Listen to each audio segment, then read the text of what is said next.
ассалому алайкум дӯстони азиз ва мухлисони ҳамешагии барномаи матрица. Нахуз зароси марказии барнома барои ҷавонон ки дар бораи хизматрасониҳои интернетӣ, гаджетҳо ва одамоне нақл мекунад ки ҳама инҳоро фикр карда мебароянд ва барои истифода бурдан пешниҳод менамоянд. Дар студия Илҳом Бобоев. خاطررسان می‌شویم که همکاری برنامه ماتریس شرکت تیسل میباشد. شرکت تیسل بهره مشتریان بسته مفید اینترنتی جی پلس را پیشنهاد می‌نماید. هنگام پیوست کردن بسته جی پلس با شما دو مراتب بیشتر ترافیک اینترنتی با همان نرخ پیشنهاد می‌گردد. اکنون ترافیک در بسته با شب و روز برابر تقسیم کرده شده. یعنی هنگام پیوست کردن بسته جی پلس 2000 مگابایت روزانه و 1000 مگابایت شبانه اینترنت پیشنهاد می‌گردد. با تیسل باز هم بیشتر اینترنتی بلند سرعت.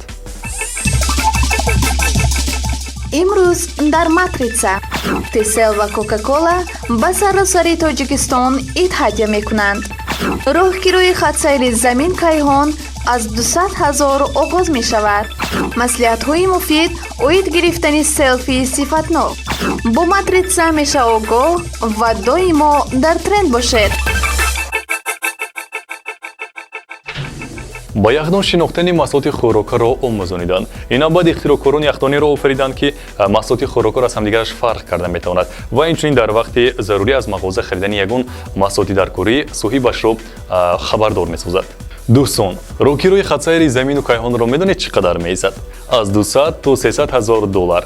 بله درست فهمیدید. من بعد اگر شما خواهشی پرواز کردن به کیهان را داشته باشید امکانیت دارید با مبلغ 200,000 دلار به کیهان بروید. دوستان عزیز میخواهید بیشتر از عالم خیتک آگاهی پیدا نمایید؟ پس مرحمت به میدیا پارتنر ما بخش ماتریسا که با همکاری شرکت تیسل تأسیس داده شده است.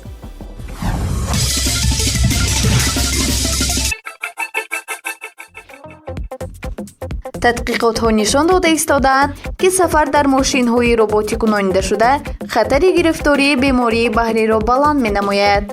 شرکت سیتراین یکی از راه‌های حل مسئله را نشان داد. بیماری بحری در نتیجه اولانجی کشتی واقع شده اصل به حضور شوی، درد سر و غیره عبارت است. سبب چنین حالت راست نآمدن هر گونه موج‌های به معده سر وارد شونده می باشد. سیتراین قید می کند که بیماری بحری زیاد از 30 میلیون اروپایی ها اذیت می کشند. هر سیوم شخص در حیاتش به این علامت ها دچار می شود. در این حالت عینک‌های سیتراین کمک رسان شده می توانند. در تجهیزات تکنولوژی بادین رینگ استفاده کرده شده است. عینک‌ها از 4 چرخ عبارت بوده در درون آن مایع رنگ جای داده شده است. آن از راست به چپ و از بالا به پایان می ریزد. با چنین طرز عینک‌ها خط افقی را می مانند و موج‌ها را اداره کرده می توانند. قید کرده می شود که این راه 95% ثمره‌ناک می باشد. هنگام احساسات ناراحتی باید عینک را پوشید. تقریباً بعد 10-12 دقیقه آنها موج‌های به معاینه طریق چشم وارد شونده را موافق می کنند. بعد آن عینک را کشیده از سفر حلاوت برید. عینک‌های سیتراین لینزه ندارند و به همه راست می آیند. ارزش نوگانی 100 یورو را تشکیل می دهد. کارمندان مایکروسافت و شرکت لیبخر یخدان اسمارت دیویس باکس آفریدند که محصولات خوراکی را از همدیگرش فرق کرده می تواند و در حالت ضروری از مغازه خریدن یگان محصولات دیگر را به صاحبش خودرسان می کند. خبر می دهد اشتراکچی لایحه خزن تیمتی در بلوگ خود. یخدان با اینترنت. گروه مهندسان از کامری مقرری و سیستم الکترونی اشیاء را شناسانده استفاده بردند. کامپیوتر نمود ظاهری یک محصولات خوراکی نو را با محصولات‌های قبلی در یخدان گذاشته شده مقایسه می‌کنند و نمود آن را در خاطر نگاه می‌دارند. ولی برای کار کاملی اسمارت دیویس باکس پیوست شوی به اینترنت لازم است. استفاده بری. همین طور کار حساباتی یخدان در رژه اتوماتیکی یا غایبانه با یاری تلفن یا پلنشت پیش برده می شود. ولی این تنها نمونه برای استفاده بری می باشد. инчунин системаро барои назорат бурдан аз пайи муҳлати қобили истеъмол будани маҳсулоти хӯрокворӣ ё ба соҳибхона хотиррасон кардани харидории маҳсулоти нав аз мағоза омӯзонидан мумкин аст. ҳоло лоиҳаи Smart Device Box аз Microsoft ва истеҳсолгари олимони техникаи маишии Liebherr дар зинаи коркардёбӣ қарор доранд. вале аллакай ҳоло система мунтазам маҳсулотҳоро шинохта истодааст ва зуд омӯхта истодааст. хабар медиҳад Тимоти. ду намояндаи ширкати Blue Origin ба нашрияи Reuters тасдиқ намуданд, ки арзиши парвози сайёҳӣ то мадори замин аз 200 то 300 ҳазор долларро ташкил хоҳад дод. ба кайҳон одамон дар киштии New Shepard, ки метавонанд 6 мусофирро бо худ гиранд, парвоз мекунанд. дастгоҳ дареҷаи автоматикӣ ба баландии 100 километр аз замин мебарояд. ин имкон медиҳад то одамон дар якчанд дақиқа бевазнеро эҳсос намуда корашакл будани заминро бинанд. фурӯши чиптаҳо соли 2019 оғоз мешавад. ширкати Blue Origin ба сарватмандтарин шахси ҷаҳон Ҷефф Безос, ки чун созмондиҳандаи Amazon машҳур аст, тааллуқ дорад. онҳо дар нақша доранд соҳаи сайёҳии кайҳонро вусъат диҳанд. дар доираи тайёрии ба парвоз 8 парвози таҷрибавӣ гузаронида шуд. то ин дам онҳо ҳатто арзиши тақрибиро номбар намекарданд. Blue Origin рақиб низ дорад. ин ширкати Virgin Galactic мебошад. онҳо низ ба ин наздик арзишро номбар карданд, лекин ҳоло қариб чипта намондааст. асосан чиптаҳоро шахсони машҳур харидорӣ менамуданд. дар қатори онҳо Леди Гага, Анҷелина Ҷоли ва донишманд Стивен Хокинг буд, ки 14 март аз олам даргузашт. ҳаҷми нав, имкониятҳои нав. ба ҳамаи ин дар бастаҳои интернети нави G+ аз Tisel акнун интернет 2 маротиба зиёдтар мешавад. рӯзона истифода баро, шабона ҳамон қадри дигар ба дастор. дар ҷаҳони интернет фаъолтарин бош. маълумоти муфассал бо рақами 970 ё дар сомонаи tisel.tj. бастаи интернети нави G+ аз Tisel. ҳаҷми зиёдтар, имконияти зиёдтар.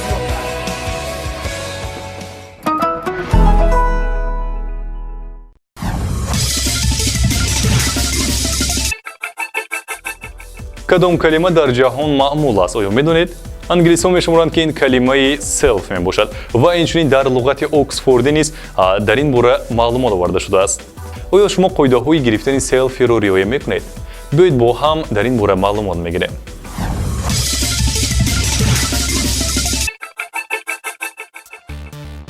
Привет, друзья! Это программа «Матрица» и ее рубрика «Лайфхак». Вас приветствую я, Дима Рейл, и в ближайшее время расскажем вам о 7 шагах и советах профессионалов, как делать крутые селфи. Каждый день в мире появляются миллионы селфи. Ученые всерьез анализируют, как это влияет на психику людей, но остановить людей уже невозможно.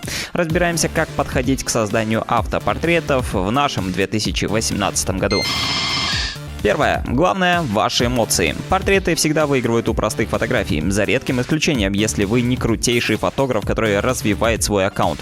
Проследите, в 9 из 10 случаев ваше селфи наберет больше лайков, чем условный красивый закат или фото завтрака. Все просто. Людям нравится смотреть на других людей, потому что ваше лицо уникальное, да и подписались люди именно на вас, поэтому радуйте их своими эмоциями. Улыбка, удивление, сердитое лицо лучше всяких слов расскажут о вашем состоянии. Старайтесь избегать неестественного замороженного выражения. Вы же видели эти странные снимки людей с каменными лицами, да?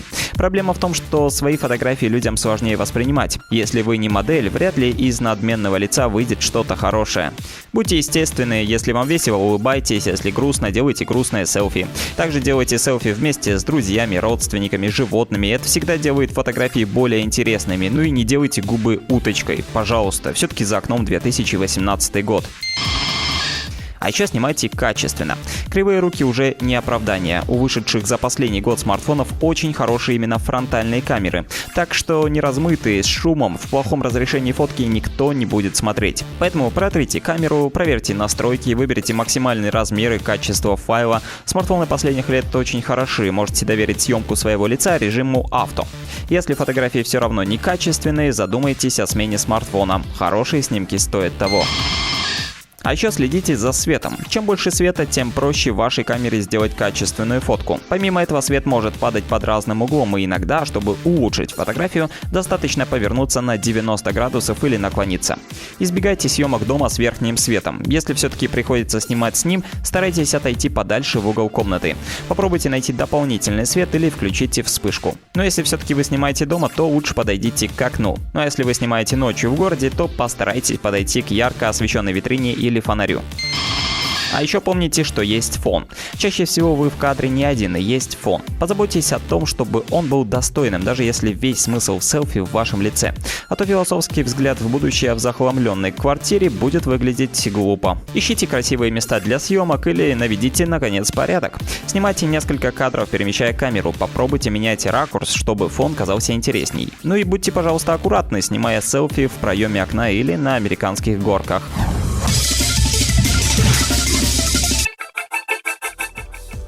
тобистон замони таҷлил аз ҷашнҳои зебо шабнишинию суҳбатҳои хотирмон бо дӯстону пайвандон аст. ду ширкати бузурги Тоҷикистон баҳри ҷомеа тасмим гирифтанд ки тарҳи муштаракеро барои баргузории ҷашнвораҳои хотирмону фаромӯшношудани дар тобистон роҳандозӣ намоянд. Муфассал худи ҳозир.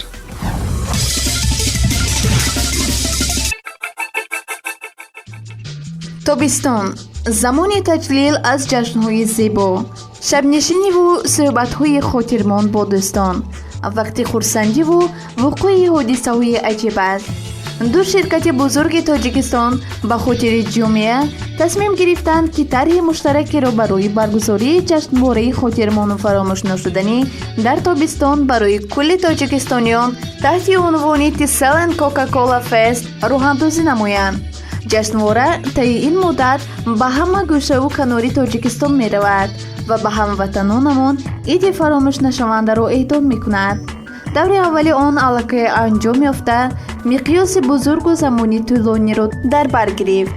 ид дар ин муҳлат дар 13 шаҳру ноҳия яъне Файзобод, Роғун, Нуробод, Тоҷикобод, Рашт, Сангвор, Дарвоз, Ванҷ, Рӯшон, Хоруғ, Ишкошим, Морхоб ва Шуғнон баргузор гардид. ҷашнвораи тобистонаи Tisel ва Coca-Cola чӣ аст? ин вақти шавқовару аҷиб ва хотирмон баргузор шудааст. ин баргузории озмуну бозиҳо, мусобиқаву ҷорабиниҳо дар ҳавои кушод дар беҳтарин варзишгоҳу боғҳои ҳар як шаҳру ноҳия аст.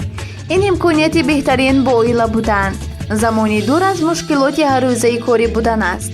ҷашнвора дар ҳар шаҳр аз 300 то 1000 нафару новобаста аз сину сол гирди ҳам меорад, ки онҳо ҷашнвораро бо фазои гарму оғӯши боз ҳамсон бо иди ҳақиқӣ истиқбол мекунанд.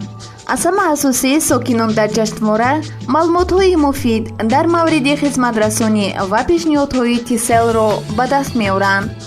онҳо масалан метавонанд бастаи хизматрасонӣ аз ҷадвали G+ пайваст намоянд ё барномаи чӣ гапро барои ҳамеша дар иртибот будан бо пайвандону наздикон васл кунанд. барои мо ҷашнвораи Tisel ва Coca-Cola рӯҳдоди бузург аст. мо бовар дорем ки ин ҷашнвора ба одамон аз гӯшаҳои дуртарини Тоҷикистон низ иди ҳақиқиро ба армоғон мебаранд, зеро чунин иду ҷашнвораҳо барои онҳо камтар иттифоқ меуфтад. барои тамошои барномаи ҳунарии ҳунармандону ҳаҷвнигорон сокинони манотиқи дурафтодаро зарур меояд ки ба марказҳои маъмурии шаҳру вилоят раванд, аммо на ҳамаи ин имконият ва вақти заруриро доранд. мо идро ба назди онҳо мебарем, дилхушии хонаводагӣ муҳайё мекунем, тӯҳфа тақдим менамоем ва эътимод дорем ки хотироти хубе барои онҳо боқӣ мегузорем, мегӯянд намояндагони ширкати Tisel. дар наздиктарин фурсат ҷашнвораи муштараки Tisel ва Coca-Cola ба шаҳру навоҳии вилояти Суғд ва баъдан навоҳии вилояти Суғд, сипас ба вилояти Хатлон ба сафар мебарояд. ба наздики ид ба шаҳри шумо меояд.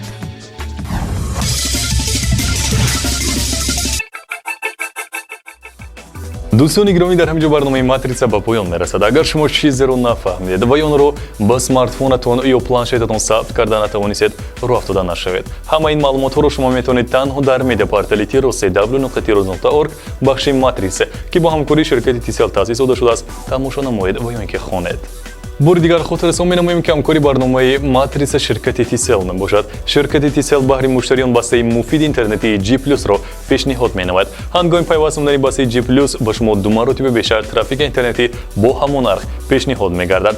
با تیسل باز هم بیشتر اینترنتی بلند سرعت. نشر نوی برنامه ماتریس را شما میتونید تنها پس از یک هفته در همین روز و در همین وقت و ساعت تماشا نمایید. با شما بودم روی برنامه الهام بوبایف تا برنامه نوبتی. خدا نگهبان.